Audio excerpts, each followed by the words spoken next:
Hey, Phantomaniacs, welcome to the newest unboxing here on the Needless Things YouTube channel. Today we are taking a look at the DC Multiverse Clayface from McFarlane Toys. This is a big, giant figure. I love the character of Clayface, so I was very excited about this one. I can't wait to open it up. But before we get to that, before we take a look at this big mound of brown, I'm going to do something a little different. We're going to set him aside and we're going to take a look at some Clayfaces through the years. So this is from the original Kenner Batman the Animated Series toy line. It is a great figure for the time, for what it is trying to be. And he's got, I don't even know if this will work anymore. Let's see. No, I don't think it ever worked that well in the first place. But he's got that little sort of Morning Star spiked ball type deal that was supposed to shoot out. But he's great because he looks like he's supposed to look, but he has, the weapon features on there. They did a really nice job with a very, very simple figure. One of my favorites in my collection. He's got a little schmutz on his back there, but I mean, this thing's 30, almost 30 years old at this point, so I think he's in pretty good shape considering that. So that is the first Clayface I had. I don't know. It's possible this is the first Clayface ever made, now that I'm thinking about it. I'm not positive. Don't quote me on that. All right, let's see. Next up, we've got a real weirdo. This one is much more comics based, and it's from Hasbro, I want to say. Let's see. It's always tough to try and read these IDs. I believe this was a mail away. Let's see. That's the China stamp, so that's the manufacturer stamp. I can't quite make it out. If you guys can, good for you. But anyway, not a mail away. I believe it was like a previews exclusive or something that was ordered through the comic shops. It was part of, I think, the Legends of the Dark Knight line. But it was one, I just wanted this really bizarre, crazy comic booky version of Clayface when he had this sort of containment suit going on to keep him in his form. And if you look, he's got the great Manny. Let's see, where's the dial? There it is. He's got this great, like, Manny Faces style turning head with all these different messed up faces. And you can see how these two faces share an eye. Each face like shares an eye. This one is so bizarre, but it's a favorite of mine because I love the sculpt. It is an incredibly toyetic figure. Very, very simple. 4 points of articulation plus the head. So I guess 5 points of articulation. There, all the tubes and everything on the back. The way the wheel to turn his head is actually molded. Just a bizarre but great Clayface. That one's a lot of fun. Proud to have it in my collection. Next up, we've got. Oh, wait, that's not a Clayface. Next up, I'm not going in order here. This is Spin Master from their 4-inch Batman line that's out right now. This is actually my son's figure. Because we've been collecting those because I have as much enthusiasm about finding that line as he does about collecting it. But again, this is, once Batman the Animated Series came along, this was pretty much Clayface's look. Like this started what we think of as Clayface now, because he didn't, up until Batman the Animated Series, he didn't really look like that in the comics, and that happened with a lot of characters. From animated series, is the comics would go on to start portraying them as they were in that cartoon. So lots of articulation for a little guy, big, thick, cool character. Now he goes with 4-inch figures, so honestly he should be about twice as big as he is, but still, fun character. Very well done. Let's see. This is from DC Universe Classics. He came in a 2-pack with a clay spattered Batman figure that I've got in a tote right now because who needs a brown pooey Batman on the shelf? Great sculpting. Look at the open space in his face here. And then he actually has rubbery, there's an armature, and I don't want to move these too much because I don't want them to just tear apart. But there's an armature under these rubber arms, so he's like squishy. It's really cool, but it's probably not the choice I would have made in making this figure. And also, you can see the arms don't really match the rest of the figure very well. But I like this figure. Sculpt-wise, it's great. Tons of articulation, as you can see. Well done for the time, except, of course, that a horrible waist cut. I'll never stop complaining about cut joints at the waist. But a very good Clayface. Very well done. Beautiful sculpt. And then there is the DC Collectibles animated series Clayface that came with tons of different arm attachments and stuff, but this is how I've got him on the shelf. This will always be kind of my favorite Clayface weapon right here. On an actual little linked chain, you guys know that's a big deal for me. I love that. Great proportions. Articulation is pretty nice. He's much bigger, like he's the right size compared to the other figures in the line. Really well done. And then, well, we'll save that one for last. Okay, then this guy, who is the Build-A-Figure from one of Mattel's final waves of DC Multiverse. This one is great. I don't love his sort of Michelin Man look. I wish they had gone a little different. Like with this one, you can see all of his oozing is kind of going in different directions and stuff. Here, it's all a little too uniform. Like I said, he's a little Michelin Man looking. But this is representing Clayface from Detective Comics from a few years ago when he was trying to reform, which was an incredible storyline. You can see he's got the double rows of teeth in there. Really, really great job of this one. And at the time, for $20 a figure, you get the figure, the Build-A-Figure piece, and then this great giant, you can see this one's very, very large, Clayface. And before we move on, but, well, you know what? They're pretty close. We'll wait till we get the other one out of the box and take a look at him. And then finally, the biggest, the most impressive, the most insane of the Clayfaces, the DC Direct Batman Arkham City Clayface figure. While it has to be, you have to say, it doesn't even fit in the frame. Look, there we go.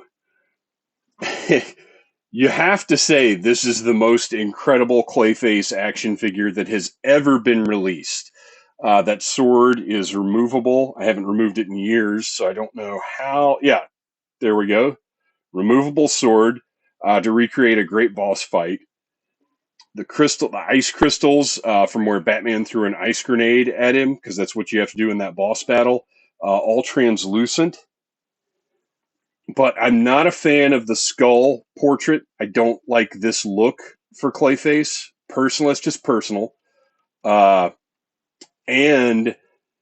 he's recreating a very specific moment in a video game. He has interchangeable parts over here as well. He's got, I think, a bendy tendril and maybe a different hand that's like a fist or something. He may have a spiked ball as well. The accessories are in a tote.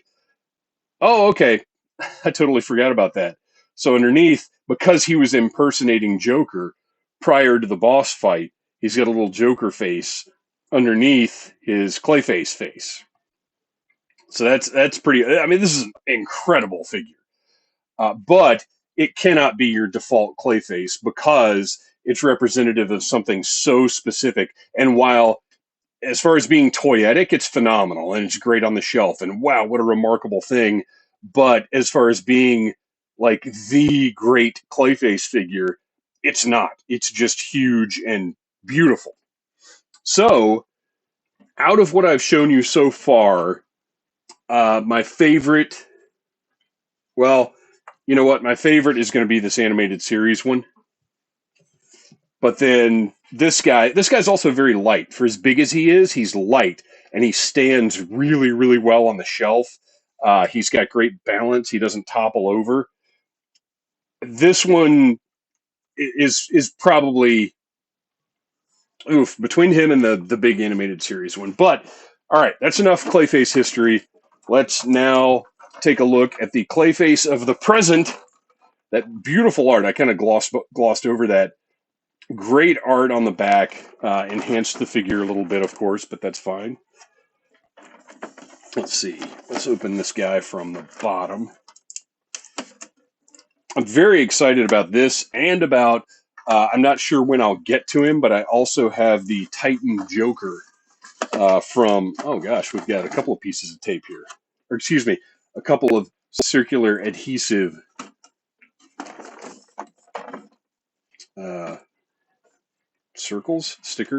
circular adhesive stickers holding everything closed. I also got the Titan Joker because I never bought the DC Direct Titan Joker. More on that during that review. I love the amount of space I've got here now. It's so wonderful. Okay, let's see how many things we have holding this guy in place. We got a couple on the arms. And I mean, this, obviously, he's going to require lots of little pieces to keep him where he is because he's a huge figure.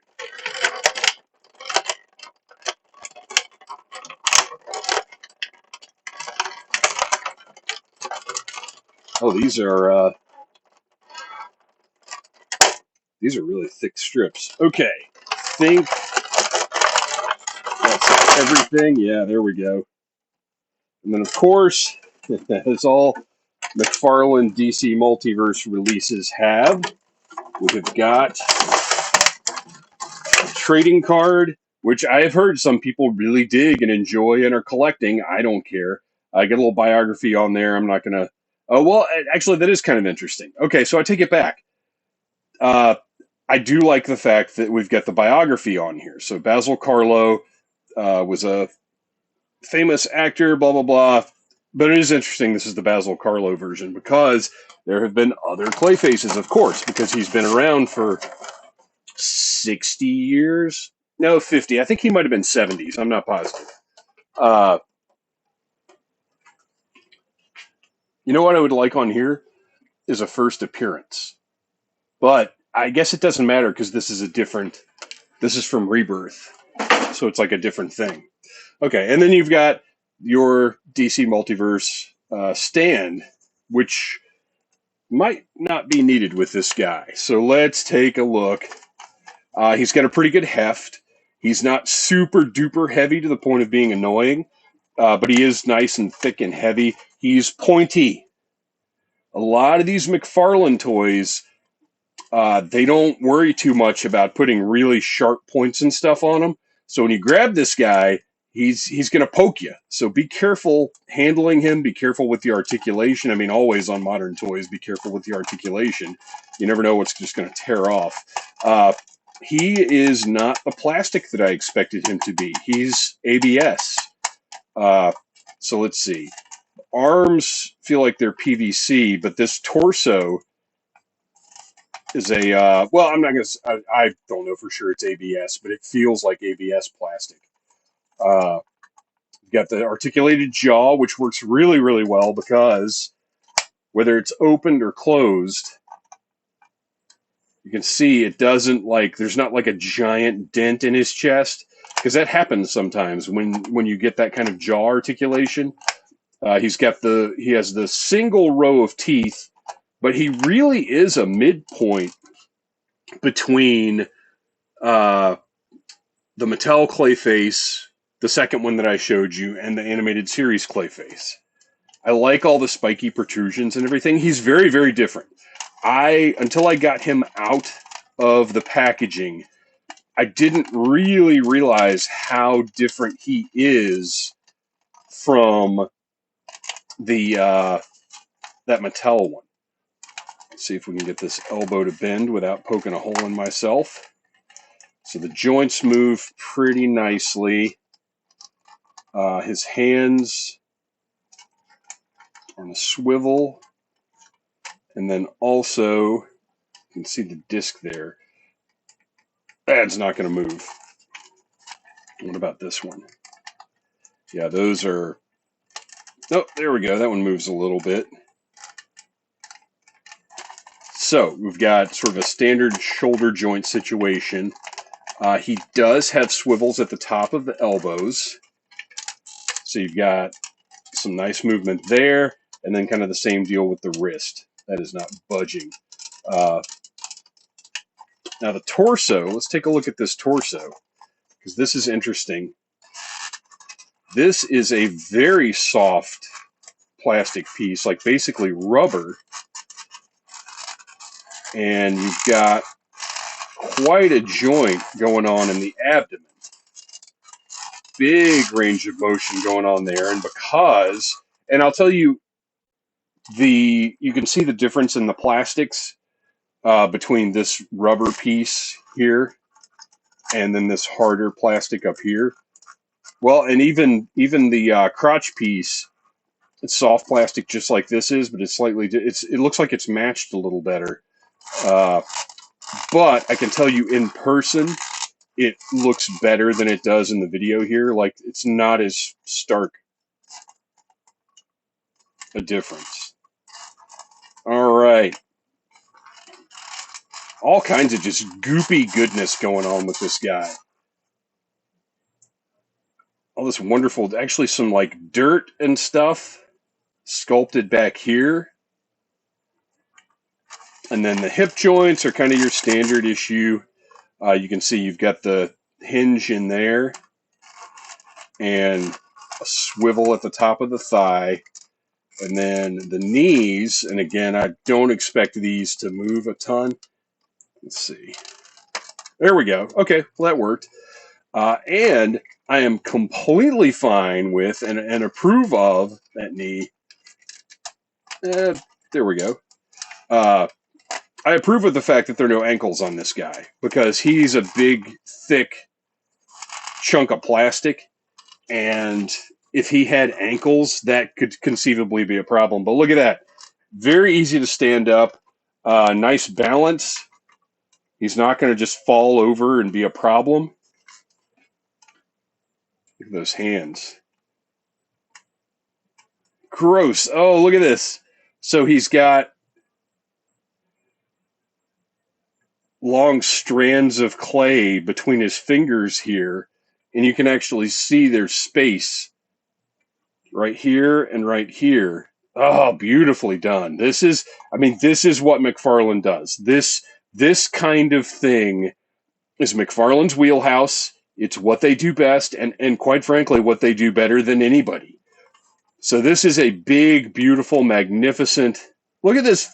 Look at these faces sculpted in here. Wow. Oh, there's a hand.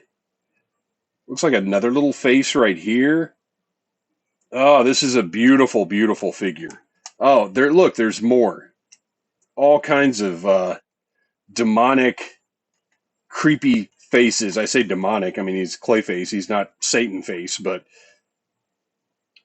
just great stuff all over this guy. What a great figure. I'm not loving the new $40 price tag for these. However, I will say, I think if you're going to spend $40 on an action figure, this is one that deserves it. They've cranked out a really nice piece here. And the good thing about this Clayface is he's going to work on your McFarlane shelf, but he's also going to work on basically any other DC shelf you want to put him on. Because size-wise, he's a big, big boy. Let's do that side-by-side comparison now. We'll just lay them down. They're pretty similar. This one has just more bulk. Gosh, he really, I mean, like I said, until I got him out and really started looking at him, I didn't realize just how different he was from our Michelin Man over here. I've got to say, I wasn't sure if I was going to keep him or give him to my son, who is collecting. I'm not collecting Multiverse actively. I'll buy pieces like this from time to time, but my son is pretty actively collecting Multiverse. He may not get this one. I might have to buy a second Clayface for him because this is just a beautiful toy. Thanks for watching, you guys. Please like, subscribe, share, tell your friends about needless things, and keep it drippy. Blah. Smash that like button if you like needless things.